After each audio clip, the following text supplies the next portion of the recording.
Hello, children. Welcome to an interesting session on poetic devices. This is your host, Swati Vaidya of the English Department of Army Public School, Delhi Cant, introducing to the world of poetic devices. What are poetic devices, children? Well, they are tools that a poet can use to create rhythm, enhance a poem's meaning, or intensify a mood or feeling. These devices help piece the poem together, much like a hammer and nails that join planks of wood together. To begin with, let's analyze what a simile is. Well, simile is one of the most commonly used literary devices. It draws parallels or comparisons between two unrelated and dissimilar things, people, beings, places, and concepts.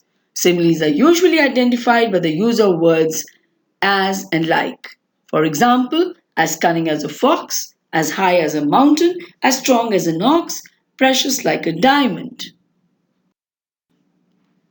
Metaphor is one of the most extensively used literary devices. It refers to a meaning or identity ascribed to one subject by way of another. It is an implied simile. That is, it compares two things that are unrelated but yet share some common characteristics. Simply put, it's an implied comparison.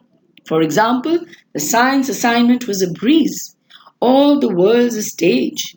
He's the black sheep of the family. Alliteration. Alliterations are words that are used in quick succession and begin with letters belonging to the same sound group. They are also created when the words all begin with the same letter. For example, Peter Piper picked a peck of pickled peppers.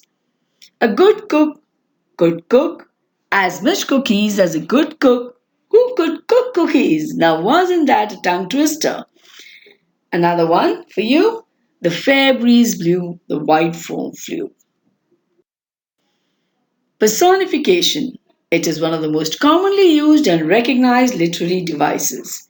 It refers to the practice of attaching human traits and characteristics to inanimate objects, phenomena, and animals. For example, the sun stretched its golden arms and greeted everyone with his kind smile.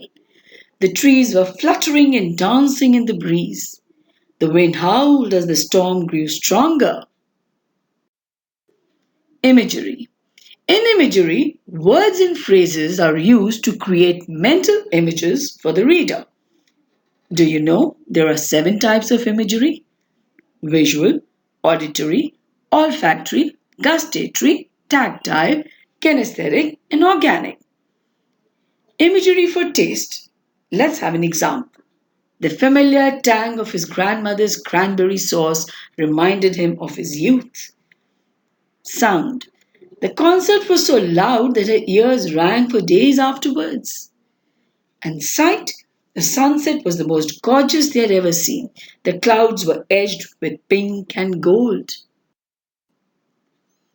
Onomatopoeia comes from the combination of two Greek words, onoma meaning name and pein meaning to make. Onomatopoeia refers to words whose very sound is very close to the sound they are meant to depict. Now here's a short poem by Lee Emmett which beautifully illustrates onomatopoeic words. For example, water plops into pond, splish splash downhill, wobbling magpies in tree, trilling melodic trill. Whoosh, passing breeze, flags flutter and flap, frog croaks, bird whistles, babbling bubbles from tap. Now, wasn't that wonderful? Rhyme scheme is a practice of rhyming words placed at the end of the lines in the prose or poetry. It refers to the order in which particular words rhyme. For example, the sun is shining bright, this is a lovely sight. This is poor Mr. Potter walking a road with his daughter. The first two lines are AA and the second ones are BB. Oxymoron is a significant literary device in which contradictory, contrasting concepts are placed together. Contradictory terms appear in conjunction. For example, I observe deafening silence there. This is another fine mess you have got us into. The comedian was seriously funny.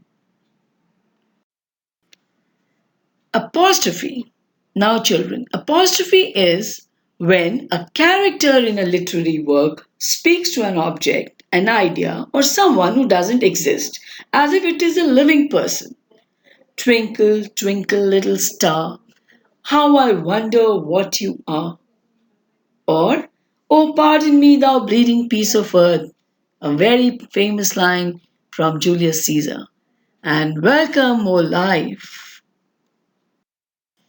Assonance is when two or more words close to one another repeat the same vowel sound. Assonance starts with different consonant sounds. Hear the mellow wedding bells by Edgar Allan Poe. Go and mow the lawn. The fat cat had a smack. He gives his harness bells a shake are a few examples of assonance. Consonance. A consonant sound is repeated in words that are in close proximity. The repeated sound can appear anywhere in the words. For example, all's well that ends well. The early bird gets the worm. Curiosity killed the cat.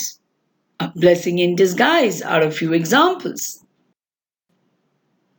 Now, what is enjambment? Well, children, enjambment is a word which is derived from French word called enjambment, which means to step over or put legs across. In poetry, it means moving over from one line to another without a terminating punctuation mark. For example, the sunlight brightens the horizon, like the sky lightens a small island. I think that I shall never see a poem as lovely as a tree are examples of enjambment. Pun. Pun is a word used in a manner to suggest two or more possible meanings. For example, an elephant's opinion carries a lot of weight. Santa Claus's helpers are known as subordinate clauses. She had a photographic memory but never developed it. What is antithesis? Well, antithesis literally means opposite. When two opposite ideas are put together in a sentence to achieve a contrasting effect, it's called antithesis. For example, there was both peace and war. Good and evil are a part of life. Patience is bitter, but it has a sweet fruit. Transferred epithet. Transferred epithet means an epithet transferred from its proper word to another. It is an adjective which is placed before a noun to transfer its qualities to it. For example, brilliant performance, successful attempt, joyous occasion, sleepless night, happy birthday. Hyperbole is a Greek word meaning overcasting. In this, we use exaggeration to lay emphasis. Specific words and phrases are used for the purpose of exaggeration. For example, since he has been away from home, he has gotten as thin as a toothpick. Those shoes cost a king's ransom. His grandfather is older than the hills. So, dear children, hope you all enjoyed this session of Poetic Devices. Next time when you read a poem, don't forget to appreciate, identify, and remember the poetic devices used. Now, here's an activity for you. Read the poems of your textbook carefully and make a list of all the poetic devices identified by you in them and do note them down in your notebook. Thank you and happy reading and have a nice day too.